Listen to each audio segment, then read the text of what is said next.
Hi எல்லோருக்கும் வணக்கம். Bigg Boss season 8 Tamil. So அந்த வீடியோவில் கேப்டன்ஷிப் டாஸ்க் வந்து பார்த்தீங்க அப்படின்னா, உங்களை நம்பி ஒருத்தன் வந்து ஒரு இதில் ஏறணும்.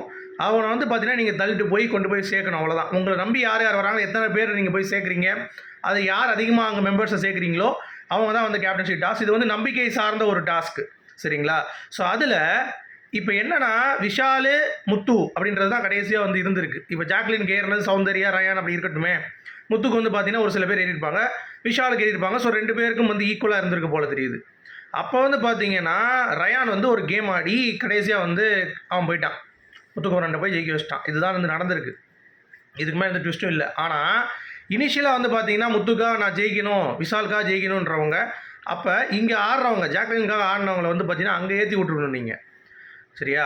வந்து இவர் அவருடைய கேம் தான் பார்ப்பார். இவர் வந்து ஸ்ட்ராட்டஜி பார்த்து இவங்ககிட்ட டீல் போட்டுறது அதெல்லாம் இருக்காது. எல்லாரும் அவங்கவுங்க தனக்கான ஜெயிக்கிறது தான் பார்ப்பாங்க. இதில் முத்து என்ன மிஸ்டேக் பண்ணார் அப்படிங்கிறது வந்து பார்த்தீங்கன்னா நமக்கு வந்து ரிலே ஆன பிறகு தான் தெரியும். கேப்டன்ஷிப் நடக்கலை. இப்போ தான் வீட்டுக்குள்ளே இருக்க சொல்லியிருக்காங்க. வெளியே இனிமேல் தான் போட்டுட்டு எல்லா செட்டப்பும் ரெடி பண்ணணும். மேபி அதுக்கடுத்து தான் வரும்னு நினைக்கிறேன். பட் இருந்தாலும் முத்துக்குமரன் முதுகில் குத்திட்டாங்க அப்படிங்கிறது தான் இதில் வந்து எனக்கு தெரியுது, பார்க்க முடியுது. ஏன்னா முதல்ல டீல் போடணுன்னா டீல் பேசுகிறதுக்கு வரணும்டா. இவனாக போய் டீல் பேச முடியுமா? இப்போ ஜாக்லின்காக நீங்கள் இறங்கி விளாண்டிங்க ஒரு கேமு, ஆள் பத்தலை, முத்து கொஞ்சம் அதிக சப்போர்ட் இருக்குது அப்படிங்கிறப்ப இந்த சைட்லேருந்து அங்கே இறங்கலாம் போல தெரியுது. 3 பேருக்கு நடக்குதா இல்லை 2 பேருக்கு நடக்குதான்னு தெரில. இது வந்து அப்படி தெரில. மொத்தம் 3 பேருக்கு நடந்துச்சுன்னா இப்போ சௌந்தர்யா ராயன் வந்து ஜாக்லினுக்கு ஏறி இருக்காங்க வைங்க. வேறு யார் ஏறுவா ஜாக்லினுக்கு? முத்துக்குமரனுக்கு தீபக் சப்போர்ட் பண்ணுவார். தீபக்கு, ரஞ்சித்துக்குலாம் விஷால், அருண், அவங்க எல்லாருமே அங்கே போயிடுவாங்க அந்த டீமு, சரியா? இங்கே இருக்கிற கொஞ்சம் நஞ்ச பேர் தான் முத்துக்கு சப்போர்ட் பண்ணி, பவித்ரா சப்போர்ட் பண்ணியிருக்கலாம், சரிங்களா? அந்த மாதிரி ஒரு சில பேர் சப்போர்ட் பண்ணியிருக்கலாம். பட் ஒரு லீடிங்கில் போகும் பொழுது இவங்க ஏதாவது ஒரு டிசிஷன் எடுத்து பண்ணியிருக்கலாம். பட் இவங்க ஒரு ஸ்ட்ராட்டஜி பண்ணி முத்து வந்து பார்த்திங்கன்னா அங்கே நகர விடாமல், அவனுடைய கேமையும் விளையாட முடியாமல் வேறு லெவலில் வந்து பார்த்திங்கன்னா பண்ணியிருக்காங்க.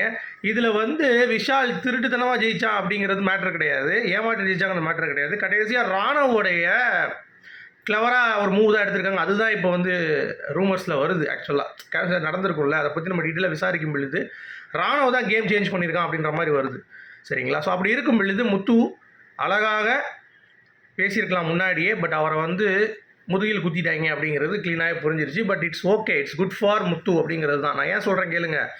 கேப்டன் ஆகியிருந்தாருன்னா கேப்டன் ஆகி ஒன்றும் வேலைக்கே ஆகாது, நாமினேஷன்ஸ் வந்திருக்க மாட்டார். பட் இப்போ நாமினேஷன்ஸ்குள்ளே முத்து இருக்கும் பொழுது மக்கள் வந்து ஓட்டு போட இந்த வாரத்துலேருந்து பழகணும். இப்போ ஜாக்லினுக்கு எப்படி ஓட்டு போட்டு பழகிட்டாங்களோ கண்டிப்பாக நான் சொல்கிறேன் பாருங்கள், டாப் 2 இல்லை டாப் 3க்குள்ளே ஜாக்லின் இருப்பாங்க. அதில் எந்த ஒரு மாற்று கருத்தும் கிடையாது. ஓப்பனாக சொல்கிறேன், டாப் 3க்குள்ளே ஜாக்லின் கன்ஃபார்ம். ஏன்னா மக்கள் ஓட்டு போட்டு இத்தனை வாரம் பழகியிருக்காங்க. அவங்க உள்ளே வந்தாலே போதும். இப்போ நீங்கள் எடுத்துக்கிட்டு இந்த வாரம் இருக்காங்க, அடுத்த வாரம் வந்துடுவாங்க, அதுக்கடுத்த வாரம் டிக்கெட் ஃபினாலே யாராவது எடுத்தாலும் அந்த வாரம் டேரக்ட் நாமினேஷன் எல்லாருமே வதன் வந்துடும் வரிசையாக. கடைசி வாரம் டேரக்ட் நாமினேஷன் எல்லாருமே.